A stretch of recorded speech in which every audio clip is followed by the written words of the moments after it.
গত 7ই জুলাই যেমন ছিল অস্বাভাবিক গরম, ঠিক তার সঙ্গে কিন্তু পাল্লা দিয়েছিল আমাদের গ্রামের ঘরে বা যে কোনো আর কি জায়গায় বাঙালি রিচুয়ালস মতে অনেকগুলো বিয়ে। কারণ গেল আষাঢ় মাসের ওটাই ছিল সবার লাস্ট বিয়েটা।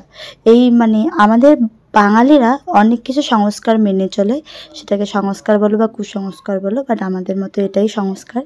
তো সেই অনুযায়ী আমাদের বিয়ে একটা ডেট দেখা হয় পাঁজি দেখে।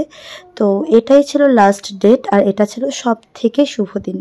তো সেই দিনে কি বলতো, যেমন গরম ছিল ঠিক তেমনই ছিল বিয়ের চাপ।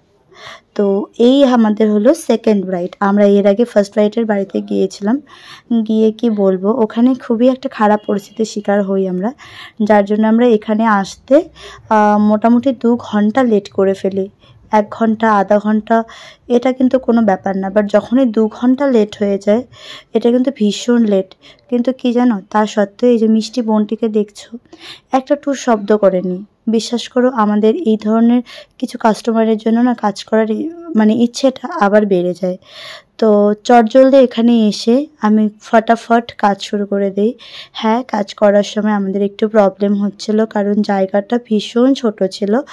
তো কারণ ঘরটা বড় থাকলেও দুদিকে দুটো বিছানা ছিল আর মাঝখানে একটু স্পেস ছিল, সেই স্পেসটাতে আমি ঢুকে গেছিলাম। আর আমাদের একটু প্রবলেম হয়েছিল সামনে কোনো মিরর না থাকায়।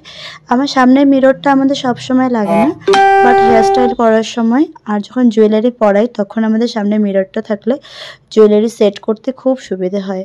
আর এই সেদিন এরকম বিভৎস গরমে যদি ফ্যান যদি মানে হঠাৎ করে বন্ধ হয়ে যায় কি খারাপটাই লাগে বলো। তো যাই হোক, এখানে সেরকম কোনো প্রবলেম হয়নি। হ্যাঁ, যাওয়ার পরে একটু ভিড়ভাট্টা ছিল আমাদের সঙ্গে, একটু মানে কি বলি, কেউ চোটপাট কিছু করেনি, বাট একটু বলছিল যে এত লেট করলে কেন মনা। তো তখন যখন তাদের পুরো ব্যাপারটা বুঝিয়ে বলি, তো তারা বলে যে ঠিক আছে, ভুল যখন হয়ে গেছে কিছু করার নেই, তুমি একটু শর্টকাটে করার চেষ্টা করো। তো সেদিন সিরিয়াসলি বলছি, শর্টকাটে তাও আমি চেষ্টা করছিলাম বোনকে যেন তার মনের মতন করে সাজিয়ে দেওয়ার, কারণ ও অনেক শখ করে আমাকে বুক করেছে। তাও আজ থেকে প্রায় মানে কি বলি 1 মাস আগেই বুক করে ফেলেছে, কারণ ও আমার কাছেই সাজবে। তো আমারও দায়িত্ব সেই হিসাবে তার এক্সপেকটেশনটা বজায় রাখা।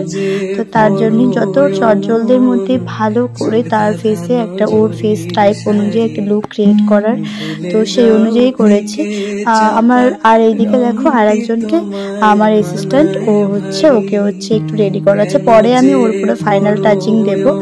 এই ধরে নাও ব্লাশার, হাইলাইটার, কন্ট্যুর, তারপরে আইশ্যাডো, লিপস্টিক, ওগুলো সব আমি করবো ওর উপরে।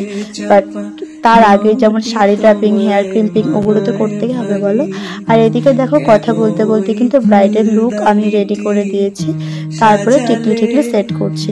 কিন্তু আমার এই যে দেখো টিকলি সব ঠিকঠাক আছে, কিন্তু এখানে ব্রাইড যখন তার নতুন মোটকটা নিয়েছিল, মোটকটা আগে থেকেই ভাঙা ছিল। তো ওটা ঠিক করতে গিয়ে আমি যখন পরবর্তীতে যখন আমি ওর হেয়ারের সব কিছু যখন ওর টিকলি সব ঠিক করতে যাই, পরে কিছু একটু মিস্টেক হয়ে যায়। তো পরে আমি আবার ওটাকে ঠিক করার চেষ্টা ঠিক করে দিয়েছিলাম ফার্স্ট। তো লাস্টে আমি যখন পার্টি মেকআপ করিয়ে ওর কাছে গেলাম, ও ফটোশ্যুট করতে গিয়ে হোক যাই হোক কিছু একটা গন্ডগোল করে টিকলিটা ঠিক মানে আনম্যানেজেবল করেছিল। পরে আমি আর ওইটা হচ্ছে আমার বরের চোখে পড়েনি।